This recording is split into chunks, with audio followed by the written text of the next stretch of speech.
warahmatullahi wabarakatuh. Waalaikumsalam warahmatullahi wabarakatuh. Selamat siang adik-adik. Selamat siang. Kabarnya bagaimana?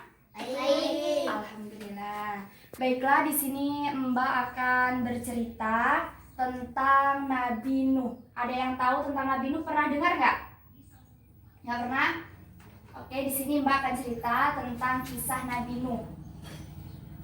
Di sini judulnya kisah Nabi Nuh dan umat yang tenggelam karena banjir besar.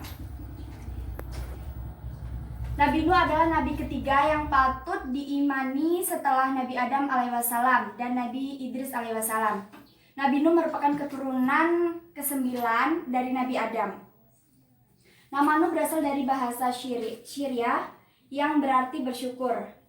Nabi Nuh juga mendapatkan gelar dari Allah SWT sebagai Abdus Syakur. Gelar itu berarti hamba yang banyak bersyukur.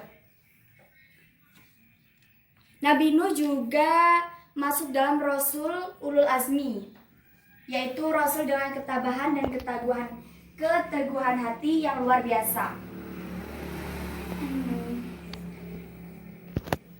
Nabi Nuh diutus oleh Allah SWT untuk menyerukan ajaran Allah pada umat Bani Rasik yang menyembah berhala berupa patung-patung.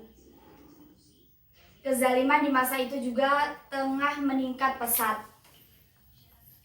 Dengan kesabaran Nabi Nuh mulai berdakwah kepada umatnya. Dia mengajarkan untuk menyembah Allah, meninggalkan maksiat dan berbuat kebaikan.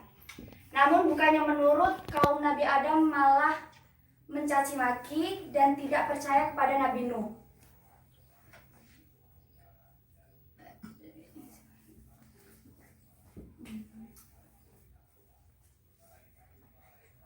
Nabi Nuh merupakan seorang rasul.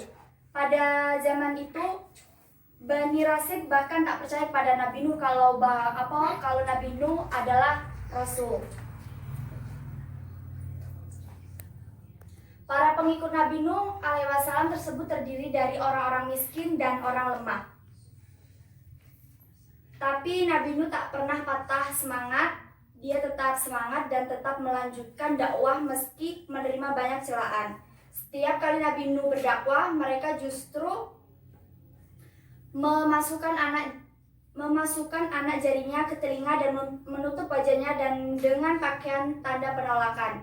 Kisah perjuangan Nabi Nuh ini terdapat dalam surat Nuh ayat 1-12.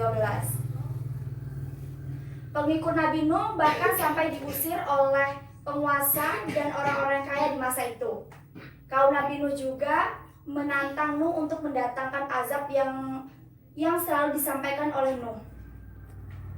Mereka berkata, "Hai Nuh, sesungguhnya kamu telah berbantah dengan kami, dan kamu telah memperpanjang bantahan kamu terhadap kami. Maka datanglah kepada kami azab yang kamu ancamkan kepada kami. Jika kamu termasuk orang-orang yang benar." Berikut bunyi terjemahan surat Hud ayat 32. Nabi Nuh lalu menjawab bahwa azab itu hanya bisa datang oleh Allah. Allah selalu meminta Nabi Nuh tak bersedih dan tetap teguh pada pendirian. Nabi Nuh lalu berdoa agar Allah memberi hukuman pada orang-orang kafir tersebut. Allah lantas memerintahkan Nabi Nuh untuk membuat kapal yang besar, terus untuk mengangkut orang yang beriman beserta sepasang hewan. Allah menyebut orang-orang kafir itu akan ditenggelamkan. Atas perintah itu, Nabi Nuh mengumpulkan pengikutnya semuanya dan bergotong royong untuk membuat kapal yang besar. Membuat kapalnya itu dari kayu, dan mereka semuanya bergotong royong membuat bahtera dari kayu selama siang dan malam dalam beberapa tahun. Kerja keras Nabi Nuh ini juga mendapat cemooh dari orang-orang tercela. Setelah bahtera itu dibuat dan tanda banjir berasal bakal datang, Nuh memerintahkan pengikutnya untuk naik ke kapal. Perlahan air bah pun mulai menggelamkan daratan. Maka kami selamatkan Nuh dan orang-orang yang beserta di dalam kapal tersebut. Dalam orang-orang yang ditenggelamkan itu termasuk putra sulung Nabi Nuh, Kan'an, dan istrinya yang durhaka. Nabi Nuh sempat mengajak Kan'an untuk naik ke kapal, tapi ia menolak dan yakin dapat menyelamatkan dirinya sendiri. Nabi Nuh lalu menyadari bahwa cinta pada anaknya membuatnya lupa pada Allah SWT. Nabi Nuh lalu memohon ampun pada Allah dan mengikhlaskan anaknya yang meninggal dan masuk dalam golongan orang kafir. Kapal Nabi Nuh lalu menepi di pegunungan Arafat. Setelah air surut, Allah memerintahkan Nabi Nuh untuk turun dan memulai kehidupan barunya. Dari kisah tersebut, kiranya kita dapat mengambil keteguhan dan kesabaran Nabi Nuh dalam bersyukur dan beribadah kepada Allah SWT sebagai salah satu pelajaran penting dari kisah ini. Pula diketahui bahwanya janji Allah berupa azab dan pembalasan berupa bencana adalah benar. Pembalasan akan datang pada waktunya. Allah juga hanya akan menyelamatkan umatnya yang beriman. Baiklah, mungkin hanya itu yang dapat Mbak sampaikan. Lebih dan kurangnya mohon maaf.